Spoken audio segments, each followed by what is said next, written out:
बिस्मिल्लाहिर्रहमानिर्रहीम। अस्सलाम वालेकुम नाजरीन, मैं हूं बुशरा और आप देख रहे हैं कुकिंग विद बुशरा।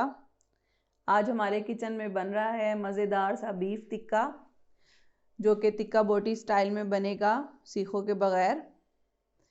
तो बीफ टिक्का बनाने के लिए सबसे पहले हमने लिया है 2.5 किलो बीफ, और इसकी बोटियां आप देख सकते हैं इस साइज़ में बना ली हैं। इसको अच्छी तरह धो के हमने खुश्क कर लिया था। अब हम इसमें मसाले लगाएंगे। मसाले कुछ इस तरह से हैं। 2 चमचे खाने के भर के जाएगा अदरक लहसुन का पेस्ट, जो कि पिसा हुआ है, आप कुटा हुआ भी डाल सकते हैं। मसाले इसमें जाएंगे, ये हमने लिया है कचरी पाउडर 1 चाय का चमचा, गरम मसाला पाउडर है 1 चाय का चमचा, पिसी हुई लाल मिर्च है 1 चाय का चमचा, 1 चुटकी जर्दे का रंग है, कुटी हुई मिर्च है 1 चाय का चमचा, या आप किसी भी ब्रांड का ले लें। टिक्का मसाला है 1 खाने का चमचा, और ये है बिहारी बोटी मसाला, ये भी आप किसी भी ब्रांड का ले लें, ये भी 1 खाने का चमचा जाएगा। और नमक हस्बे जायका है, वैसे मैंने 1 चाय का चमचा लिया है। ये तमाम मसाले इसमें जाएंगे। 2 खाने के चमचे इसमें सिरका जाएगा। दही इसमें जाएगा आधा किलो। चमचे से अच्छी तरह इसको मिक्स करेंगे ताकि मसाले अच्छी तरह इसके अंदर जज्ब हो जाएं, और इसको हम ओवरनाइट रखेंगे, पूरी रात के लिए मैरिनेट होने के लिए इसको रख देंगे। अगर आपके पास टाइम नहीं है, आप रात भर नहीं रख सकते, तो आप 2 घंटे के लिए इसको रख सकते हैं। अगर मैरिनेट करके आप इसको रखेंगे नहीं तो इसका जायका अच्छा नहीं आएगा। जितना ये मैरिनेट होगा उतना ही इसका जायका अच्छा आएगा। बोटियों में मसाला अच्छी तरह से लग चुका है। आप लोगों ने भी इसको बहुत अच्छी तरह से मिक्स करना है ताकि हर बोटी में मसाला लग जाए। ये देखें, अच्छी तरह ये मैरिनेट हो जाए। जितना अच्छा ये मैरिनेट होगा उतना अच्छा इसका जायका आएगा। अब मैं इसको ओवरनाइट के लिए फ्रिज में रख दूँगी। आप इसको प्लास्टिक रैप करके रख दें या किसी प्लेट से ढक के रख दें। उसके बाद हम इसको प्रेशर कुकर में प्रेशर देंगे। नाजरीन, गोश्त मैरिनेट हो चुका है, इसको पूरी रात हमने फ्रिज में रखा है। उसके बाद अब हमने इसको निकाल लिया है। अब हम इसे कुकर में प्रेशर देंगे 10 मिनट के लिए। गोश्त हमने कुकर में डाल दिया है। अब इसके अंदर 1 गिलास पानी शामिल करेंगे, या 1 मग आप इस तरह का ले लें। 1 मग या 1 गिलास बहुत रहेगा।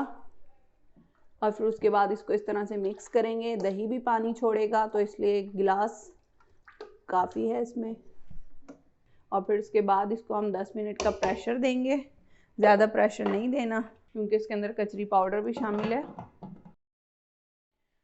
10 मिनट प्रेशर देने के बाद कुकर को हमने खोल लिया है। अब इसके अंदर जो पानी है इसको हम तेज़ आंच पे खुश्क करेंगे। अगर 10 मिनट में आपका गोश्त नहीं गलता तो आप 10 मिनट से ज़्यादा भी उसको प्रेशर दे सकते हैं, क्योंकि हर गोश्त का अपना अपना हिसाब होता है। हमारा गोश्त 10 मिनट में गल गया है, तो अब हम इसका पानी खुश्क कर लेंगे। बोटियों का पानी बिल्कुल खुश्क कर लें। उसके बाद कोई भी कढ़ाई या फ्राइंग पैन लेने खुले मुंह का, फिर उसके अंदर थोड़ा सा हम ऑयल गर्म करेंगे और इसको फ्राई करेंगे। एक कोयला भी चाहिए होगा आपको। इस तरह से कोई भी कोयला ले लें और उसको चूल्हे पे गर्म कर लें। ये खुले मुंह की कढ़ाई हमने ले ली है। अब हम इसमें ऑयल डालेंगे। तकरीबन इसमें डालेंगे हम आधा कप ऑयल, और इसके अंदर बोटियों को फ्राई करेंगे। और दूसरे साइड पे हमने कोयला गर्म होने के लिए रख दिया है। ऑयल गर्म हो गया है, अब हम इसमें बोटियां डाल देंगे। इसको इस तरह ऑयल में फ्राई करेंगे ताकि बोटियों पे अच्छा सा कलर आ जाए। ये देखें, आपको नज़र आ रहा है।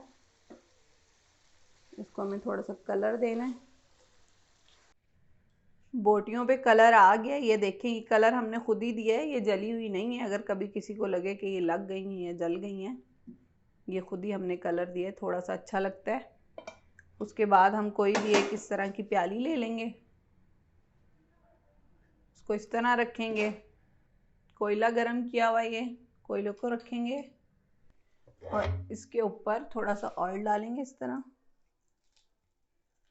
और फ़ौरन से ढकना ढक देंगे ताकि कोयले की जो खुशबू है ना धुएं की, वो बोटियों में रच बस जाए और बिल्कुल टिक्के जैसा फ्लेवर आए।